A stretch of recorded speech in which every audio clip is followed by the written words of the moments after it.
Welcome to Herbally Yours, an adventure into the world of natural medicine. Here is your host, Dr. Ellen Kamai, the natural nurse who will help you take the leap to ultimate wellness. Greetings, and thank you so much for joining me, Ellen Kamai, the natural nurse, for another edition of Herbally Yours, right here on the voice of Nassau Community College, 90.3 WHPC. Herbally Yours brings you the latest information about the many facets in the world of natural living. Today, I am so happy to have as my guest someone who some of you may already know, and that is Susan Miller.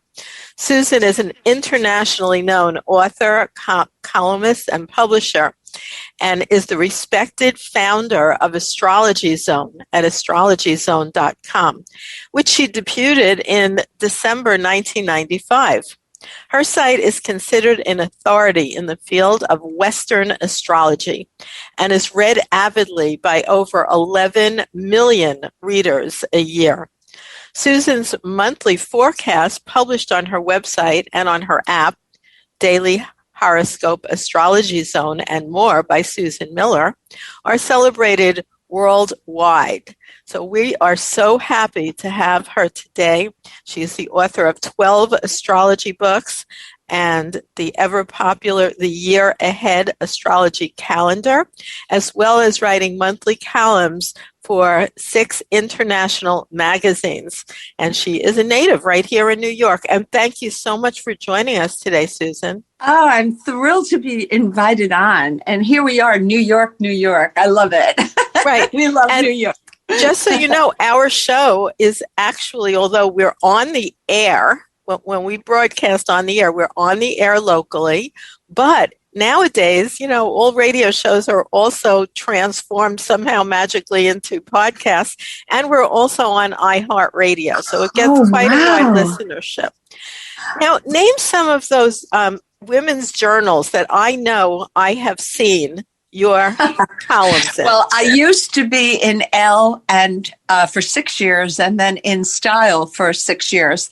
But right now, I'm taking a rest from American magazines. I write for Vogue Japan, W Korea, Tempo in Turkey, Claudia Brazil, Amica Italy, S Moda Spain, Vogue China.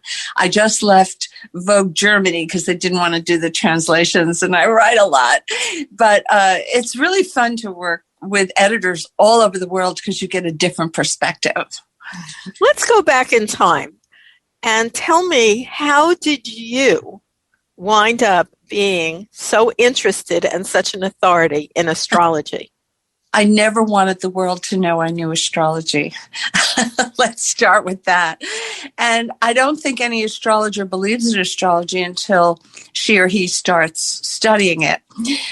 It is the study of mathematical cycles. There's no psychicness involved, no gift. If you love math, you'll love astrology. My mother knew astrology. She had studied it before I was born for 8 years with her sister in a correspondence class. We were always from New York, but the correspondence class was in California, and her sister talked her into it. She didn't want to do it, but she was good with math, so Aunt Harriet talked her into it. This is the German side of my family. I'm half Italian. But what happened was I was born with a really bad birth defect that was so rare. Doctors couldn't figure out what was causing it. I would be fine talking to you, maybe walking with you down the street, and then I would get an attack. It would usually happen once a year, and I would feel like chocolate syrup was falling in my knee. And then I'd be in excruciating pain. I'd have to go to bed for 6 to 8 weeks. Usually this, luckily, only happened once a year. But usually on a holiday, like my birthday or Christmas or Easter, some holiday that I'd be excited about. It turned out I was bleeding internally, but they didn't know that. That chocolate syrup I was describing was blood. In my life, I've had 40 blood transfusions, so it took a village to keep me alive. I've had many surgeries. That year, when an ambulance finally took me to the hospital, I was in for 11 months straight. And then I couldn't attend high school. I did homeschool. The Board of Education works with kids like this. There was no internet, not yet. So the teacher would come to your house for 2 hours. And it was supposed to be 1 hour of math and 1 hour of English, but I changed it to just math. I could teach myself English. And I went to physical therapy every day for 6 hours for 2.5 years. When they had done that operation, they tourniqueted me so tightly, they had to save the leg and me, that I lost all feeling and control from the knee down, and I had a drop foot and no feeling. They said, all right, you're 14 years old. We're going to get this back. I had the chief of staff. I had the best of the hospital. So I just wanted to know if I'd ever walk again and look like you. Really, that is what led me into astrology. And my mother wouldn't teach me. She said, this is not a parlor game. This is serious. And if you tell someone something, and it's wrong, they may never meet another astrologer to straighten that out.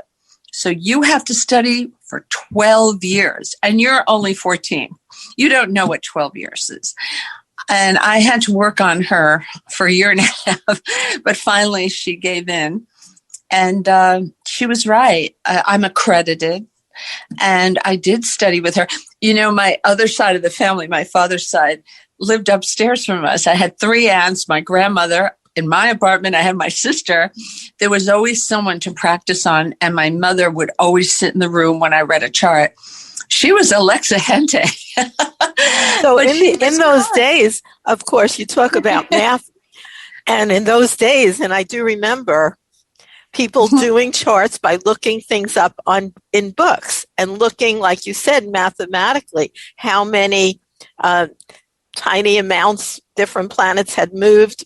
But now that is all computerized. It's so much easier now. But I'm glad I learned to do it by hand because you understand it better. Right. You get more of an in-depth. People say, well, where do you get your information? From NASA. NASA publishes the calibration of the planets. So they know where Mars is. They know where all the planets are.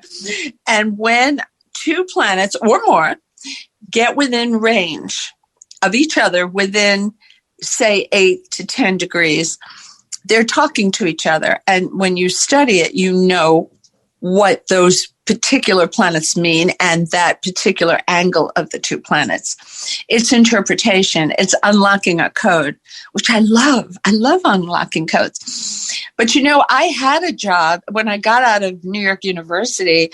I first worked in magazines, but then I became an agent for commercial photographers and was very successful. I didn't need another job. I was happy. But we had done a Cheerios shot for the box with the dancing Cheerios and the milk splashing on 8x10 film. And the creative director from Saatchi & Saatchi, when I took him to lunch and read his chart as a thank you for free, of course, he said, I want you to meet my wife. She's creative director of Warner Books. And we became best friends. And she said, I have a feeling about you. I'm going to get you a book. And it took a few years, and she did. And then she said, I'm sending you up to the webmaster. I said, of Time Incorporated? She said, yeah. I said, what do they want? She said, I don't know. I don't think they know. Come with your own ideas. They did want something short. I said, I want to change the world, and I can't do it with 50 words per side. I want to really give people an idea of what astrology is about. I write the most comprehensive website. Nobody has the patience to do. I write 7. It takes me 7 hours to write each sign. Well, so wait, let me share that now, because I have been looking at your website, and other people, listeners, can too, at astrologyzone.com. That's a great place to start. And I'd like to remind you, listeners, you're listening to Herbally Yours right here on the voice of Nassau Community College 90.3 WHPC. And today our guest is Susan Miller, internationally known astrologer. You can find her at astrologyzone.com, and it is a very comprehensive site. Susan, let's go into, one of the reasons when I looked at astrology when I was much younger, I thought, just like you did, I said, this is deep. This is mathematical. This isn't just those little snippets that you see in the kind of thing that you're presenting for the, big time for the public. So I decided not to study it because my interest was very much in herbal medicine. And I said, if I get into something, I go deep.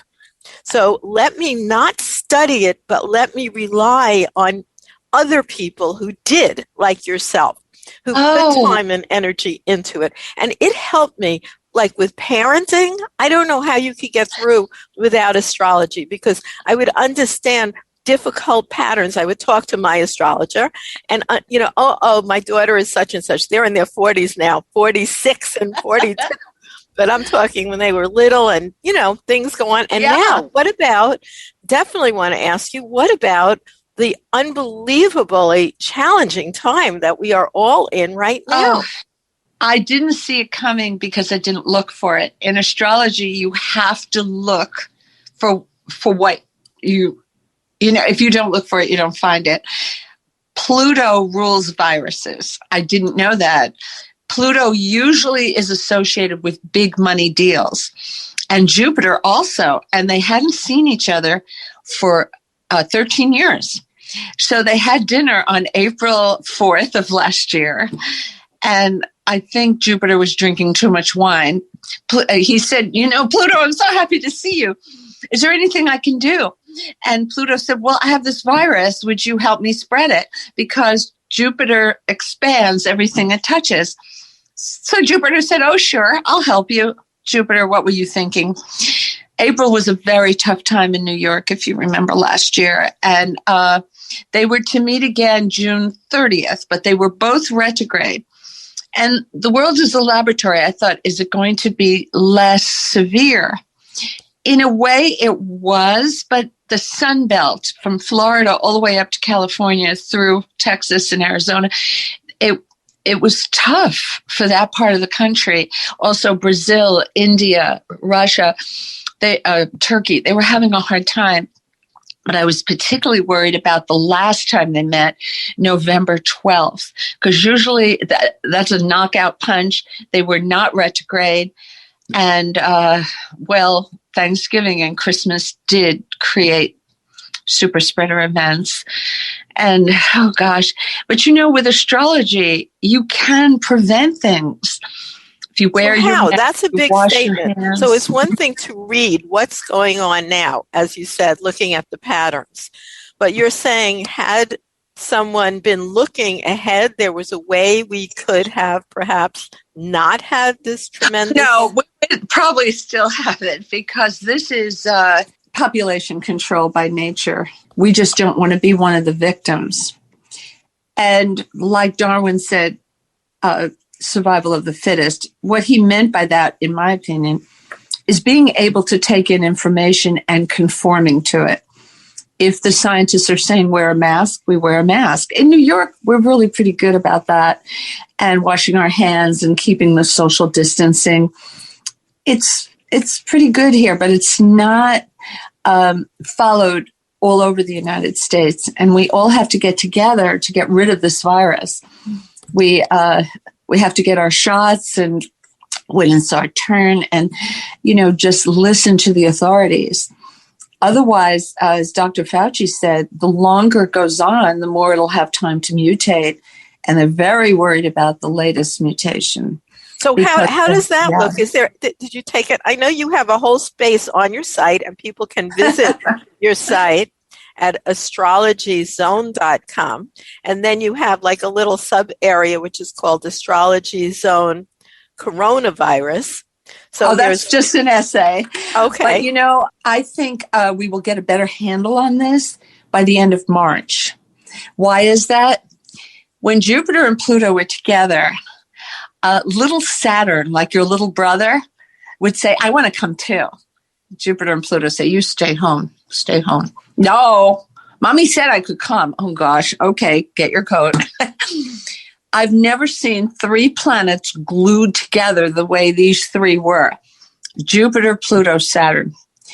Now, Pluto and Jupiter have separated. They won't see each other for 13 years, but Saturn's still there. And I'm a little concerned about that because Saturn's in Aquarius, which is air. I know a lot of people think Aquarius is water, but it's air. And this is an airborne disease. Now, Jupiter and Saturn will separate by the end of March, be at least 10 degrees apart, which is what I need. So we'll get a better handle on it. But I think we're going to be wearing masks all year because this is a big deal, what we're going through. It will affect everything, the way we work, everything. But this is related to the Christmas star. Do you remember December 21st? Everybody was looking up at the Jupiter and Saturn were together. That was a big astrological as well as an astronomical event. You know, people sent me pictures from LA. Here in New York, it was a big cloud cover, so I couldn't see it. But we saw it in Florida. We saw it in Florida where I live. Tremendous. Did you see the rings of Saturn? I have a picture that someone took on an iPhone, and you can see the rings of Saturn. It is just incredible. Well, that coming together happens every 20 years once. That's incredible, right? And when Jupiter and Saturn meet, it colors the background of society. It's sort of like the soundtrack to our lives. Every time they used to meet, they met in an earth sign. That could be Taurus, then 20 years later, Virgo, then 20 years later, Capricorn. They never jumped ahead of each other. They gave each other their turn. And what have we accomplished in the past 200 years as mankind?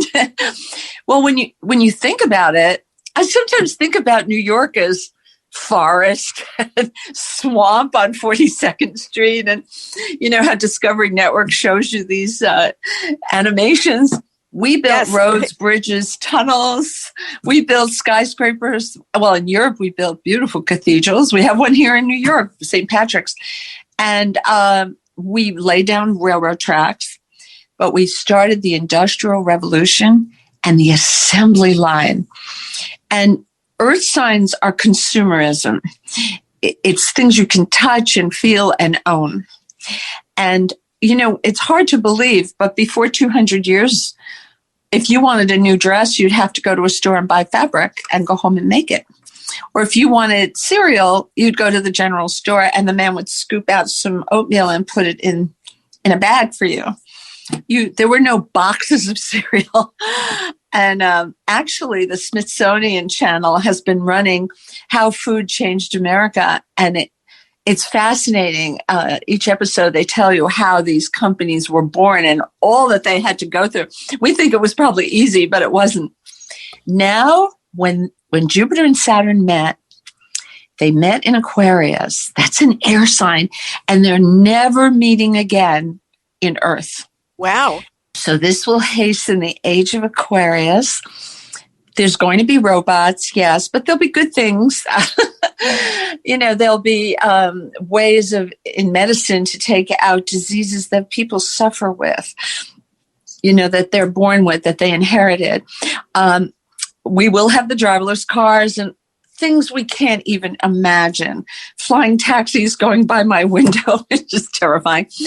And the pandemic seems to have accelerated our move into this new era that we're about to enter. Now, every time the universe does something big like this, it gives us little previews.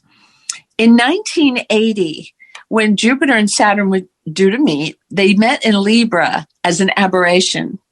And then they went back to Earth, Taurus, in the year 2000. And I said, why does the universe do this? What is so special about 40 years before? And then I realized, well, by the time you're 40, you're grown up. You've taken on responsibility. Maybe you have a child or two. Maybe you started your own business or got married, or, you know, you've taken on responsibility. I believe it will be the babies born in 1975 to 1985, plus or minus 5 years from 1980, that will bring us into the new era because they have this in their DNA. They understand it in a way that maybe the rest of us don't. I have to agree there, especially my son, who was born in 75. His legal name is Titus Comet Kahutek. Oh. And he is a powerhouse. I even wrote a book about him called Synchronous Connections, A Personal Journey Through Non-Ordinary Reality. And I really love the title. Yeah. Wow. I really do believe that. You know, my daughter is also born in that period of time, and she's more, you know, a regular kind of person. She was born in 78, but he is what you're talking about, somebody who's bringing forth a new vision for humanity. And they're ready for it. And now what's interesting, Saturn went into Aquarius for a short time from March 20th, the day that kind of New York got shut down. And it stayed in until July 1st of last year, 2020. And then it went back to Capricorn to finish out its tour of duty. Well, what have we been doing? We've been sitting at computers. We've been on Zoom all the time or FaceTime. And we've been wearing different clothes because at home we're wearing leggings and sweaters, although we tend to dress up for Zoom conferences. But we're eating differently. We're eating better now because we're cooking and we're doing less takeout. And just a lot of things have changed. So what you're saying is with all the disruption, there are some positive aspects. Like everything you just said, it's really changed the whole aspect of what is time and place. I mean, that's a new concept now. I like the way you put that. That makes, I have to ponder that. That's profound. I love that. Well, it is true that this pandemic has changed everything, but it's also brought us all together. Because when I talk to my editors in Brazil or Italy, we're going through the same thing. We're all shuttered within. In London, they're definitely shut down because they have that variant. And I think you'll see this all reflected in the music and the art. And we will say, wow, I went through that when we see a movie or a TV made for television movie. We will associate with that, but we'll also realize what other people went through. You know, some people are subject to domestic violence, and this would have been really tough. They would have to find a way to stay with a relative or get out of that situation. And children, I think children love having mommy and daddy home so much. I think that will have a big effect on the generation because in earlier generations, they didn't see much of their mother and father. And I think it's kind of a nice change. And I'm wondering how that generation will be different from, say, the millennials right now, you know? So I want to go back to one thing. Remember I said that Jupiter and Pluto, the two that spread the virus so effectively, I had anticipated big money deals.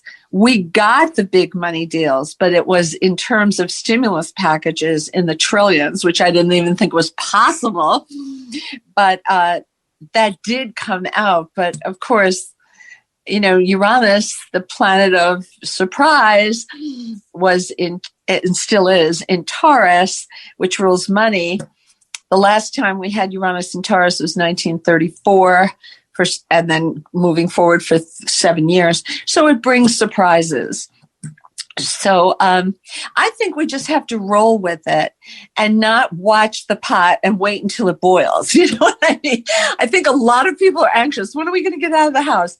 Certainly in terms of running big, giant civilizations, astrology was used in past times, certainly by, you know, kings and monarchs, and actually in current time, I don't know what other presidents have done it, but certainly Ronald Reagan, and in particular his wife Nancy, was very out there about. We knew Reagan loved it because he was an actor. And creative people love astrology because they want to know how to push the borders back on their lives and have a richer, more interesting, fun life. We knew he was into it, but he couldn't admit it. His head of the Treasury, William Simon, said he watched all astrological cycles, and it was on the front page of the New York Times in the 70s. I've got to find that article because I remember reading it. So, people love astrology. And the more creative you are, the more you want to see what can I do? What am I not looking at? It's great for CEOs, just like kings. What could harm my populace? What if? And they teach you this in business school because I majored in business. It's so critical to keep thinking of the what if. And right now, a lot of businesses are suffering. I feel the faster you can get into a digital realm and get to high ground, the better off you'll be. I'm very lucky to have a website, and I can continue to work from my house. I've always worked from my house. I have 17 members of my team. 8 of them are engineers, though, in Austin. But my secretary is a little afraid of the subway. So she works out of her house. She has 2 of the company laptops. She has everything set up. I've given her a printer and ink and anything she needs. And we're able to keep on going. She's too far away. She's a $50 cab ride in Brooklyn, and round trip would be $100. So we talk every day on the phone. And once in a while, I do have her come in because I need her. And I, make sure I get her safely here. And I would never force anyone to go on a subway if they didn't want to. But it's a new world. And the people who can pivot and use some of their experiences that they've had before in a new way will be ahead of the game. That's really true, because even bringing you all this radio show, I have to really send a shout out to our engineer and the head of WHPC, because he really did just grab that opportunity to use the skills he already had and not let the station shut down, and trying to get back in physically. But in the meantime, we're still broadcasting. And so it's true. It depends on your ability to sort of honor and embrace what's up now. Well, my daughter, Diana, lives in Los Angeles and is the music producer for James Corden.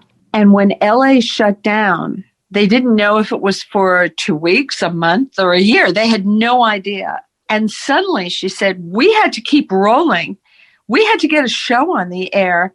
In the very beginning, they ran some previous shows, only maybe 5, but CBS wanted, fresh content, and they learned how to do it.